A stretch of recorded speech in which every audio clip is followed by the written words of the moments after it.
Unit 7 local government, union territories and special status areas from prelims tool kit. So इसमें पहला question जो है वो पंचायत के बारे में है। सो इसमें कुछ फैक्ट्स याद रखना है कि ये आर्टिकल्स 243 से लेकर 243 ओ तक है। और इसमें जो स्टेटमेंट 1 है कि panchayat at intermediate level exist in all states, तो ये गलत है। इसमें क्या याद रखना है कि at present states of Arunachal Pradesh, Goa, Sikkim and union territories of Lakshadweep, Dadra Nagar Haveli and Daman and Diu have 2-tier Panchayati Raj system, while remaining states and union territories have 3-tier Panchayati Raj system, ये याद रखना है। और एक चीज़ और है कि यहाँ पे जो panchayat at village, intermediate and district level पे होते हैं, और panchayat at intermediate level may not be constituted in the state having a population not exceeding 20 lakhs. So the states which have population below 20 lakh are given an option to not to have an intermediate level. ठीक है, याद रखना है पहले statement में। और statement 2 जो था वो कि to be eligible to be a member of panchayat at intermediate level of person should attain age of 30 years, ये भी गलत है। इसमें क्या है, minimum age prescribe to become a member of panchayat is 21 years. और स्टेटमेंट 3 है कि the chief minister of state constitute a commission to review the financial position of the panchayat at the intermediate levels and to make a recommendation regarding the distribution of net proceeds of the taxes and duties leviable by the state between the state and the panchayat at the intermediate level, ये भी गलत है। इसमें क्या याद रखना है कि article 243I provides the constitution of finance commission to review the financial position of the panchayat such as the finance commission is constituted by the governor, मतलब यहाँ पे गवर्नर करता है ना कि chief minister. Thus, the governor of the state appoints a finance commission every 5 years which shall review the financial position of the panchayat, ठीक है, याद रखना है। और अब क्वेश्चन नंबर 2 जो है वो भी schedule areas under 5th schedule के अंदर ये पूछ रहा है। सो इसमें जो स्टेटमेंट 1 है कि the state government loses its executive power in such areas and local bodies assumes total administration, so ये गलत है। इसमें क्या याद रखना है कि जो 5th शेड्यूल होता है ना, the constitution deals with the administration and the control of schedule areas and schedule tribes in states except the 4 states of Assam, Meghalaya, Tripura, Mizoram. और स्टेटमेंट 1 में क्या याद रखना है, the executive power of the state extend to 5th schedule areas. और जो statement 2 है, the union government can take over the total administration of such areas under certain circumstances on the recommendation of the governor, ये भी गलत है। इसमें क्या याद रखना है, there is no provision under the 5th schedule that allows the union government to take over the total administration of the schedule areas, ये याद रखना है। Instead the governor is empowered to direct that any particular act of the parliament or the state legislature does not apply to a scheduled areas or apply with specified modification and exceptions, ये याद रखना है question number 2 में। और question number 3 जो है वो भी शेड्यूल ट्राइब्स पे है। सो इसमें क्या याद रखना है कि स्टेटमेंट 1 क्या है कि it is the governor of the state who recognises and declares any community of that states as schedule tribes, ये गलत है। इसमें क्या याद रखना है, according to the article 342 of the constitution, the president होता है ना कि governor, with respect to any state or union territory after consultation with the governor of the state specify the community who is deemed to be scheduled tribes in relation to that state of union territory, मतलब ये गलत है। और statement 2 जो है, community declared as scheduled tribes in a state need not to be so in another state, ये गलत है। ये मतलब ये सही है। इसमें क्या है कि supreme court of India has clarified through various judgements that a community declared as a scheduled tribe on one state need not to be so in another state, याद रखना है। फिर क्वेश्चन नंबर 4 जो है वो शेड्यूल एरियाज़ के बारे में है।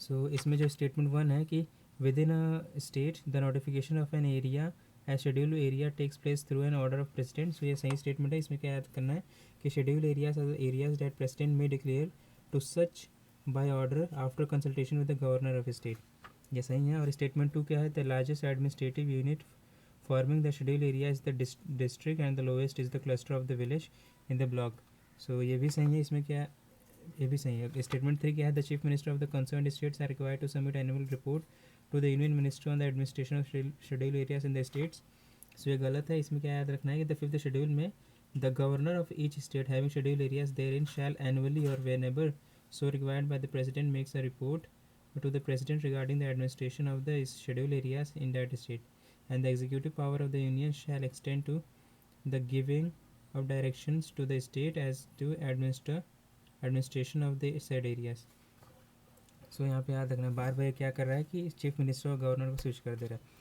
फिर क्वेश्चन नंबर 5 का है कि if a particular area is brought under the 5th schedule of the constitution of India which of the following statement best reflect the consequences. So इसमें क्या होगा ना, पहला जो ऑप्शन है कि this would prevent the transfer of land of tribal area to non tribal area, ये सही है। इसमें कंफ्यूज नहीं होना विद ऑप्शन बी क्या है कि this would create a local self governing body in that area. तो पहला ऑप्शन इसमें सही है। और इसमें क्या याद करना है कि ऑप्शन 1 से रिलेटेड क्या है, the 5th schedule of the constitution deals with the administration and control of schedule areas as well as scheduled tribes residing in any state other than the states of Assam, Meghalaya, Tripura, Mizoram. Option B से related क्या याद करना है कि जो tribal advisory council है, tag जो होता है ना, shall be established in each state having schedule areas therein and the president so directs also in any states having schedule tribes but not schedule areas. Tribal advisory council is an advisory body not a governing body, ये याद रखना है, ठीक है। और question number जो 6 है वो ये पूछ रहा है कि जो implementation of schedule tribes and other traditional forest developers recognition of forest rights act 2006 की कौन से मिनिस्ट्री के अंडर आता है। तो ये मिनिस्ट्री ऑफ ट्राइबल अफेयर्स के अंडर आता है। क्वेश्चन नंबर 7 जो है वो पूछ रहा है कि which schedule of the constitution of India can transfer of land to private parties for mining be declared null and void. So ये 5th शेड्यूल में दिया है, ठीक है। और इसी में क्या याद रखना है कि in Samatha versus state of Andhra Pradesh 1997 the Supreme Court declared that the transfer of land tribal land to the private parties for mining was null and void under the 5th schedule. इसमें क्या याद रखना, the schedule areas are treated differently from the other areas in the country because they are inhabited by aboriginals who are socially and economically rather backward. Special efforts need to be made to improve their condition, ठीक है। और question number 8 क्या है कि local self government can be best explain as an exercise in democratic decentralisation होगा, याद रखना है, फेडरलिज्म नहीं है। और क्वेश्चन नंबर जो 9 है वो ये, उसमें पहला जो स्टेटमेंट है कि the minimum age prescribed for any person to be a member of panchayat is 25 years, ये गलत है। इसमें क्या है कि एज इज़ 21 ईयर्स, ठीक है ना। और candidate must be registered voter in the electoral roll of that gram panchayat and should have attained age of 21 years, ये याद रखना है। और स्टेटमेंट 2 तो सिंपल है कि panchayat reconstituted after premature dissolution continues only for the remainder period, ये सही है। क्वेश्चन नंबर 10 जो है वो पूछ रहा है, बता रहा है कि the fundamental objects of the Panchayati Raj system is to ensure which of the following. So इसमें जो ऑप्शन ए मतलब कि peoples participation in the development and option 3 जो डेमोक्रेटिक डिसेंट्रलाइजेशन है ना, वो सही स्टेटमेंट है।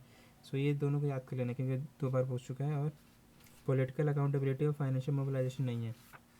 इसमें क्वेश्चन नंबर 10 में कुछ क्या क्या याद रखना है कि the grass root democracy was establish in India not to ensure any political accountability but to ensure citizens participation in the governance and develop leading to democratic decentralization.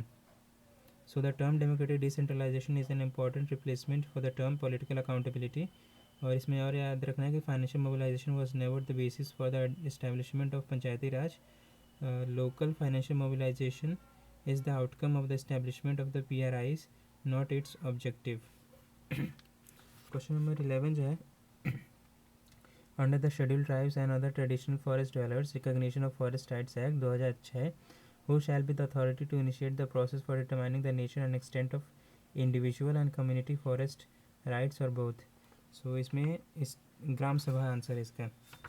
11th में क्या याद रखना है कि जो under the provisions of the schedule tribes and other traditional forest developers recognition of forest right act 2006 the Gram Sabha shall be the authority to initiate the process for determining the nature and extent of individual or community forest rights.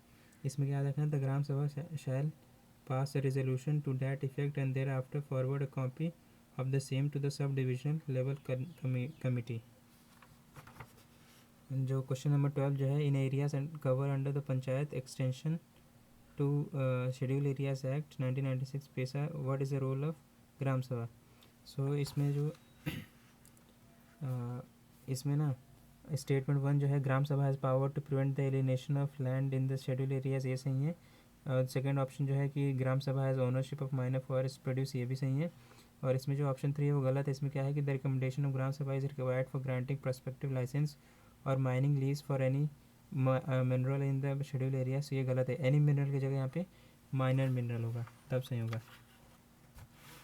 और question number 13 जो है वो पूछ रहा है कि which one of the following authorities makes recommendation to the governor of the state as to the principle for determining the taxes and duties which may be appropriated by the panchayats in a particular state। so इसमें जो है ना finance commission होगा, state finance commission इसका answer है। वो it recommends the following कि taxes levies and fees levied or appropriated by panchayats themselves grant in aid to panchayati raj institution from the consolidated fund of the state, ways to improve the financial position of the panchayati raj institution, measure for overall improvement of panchayat finance।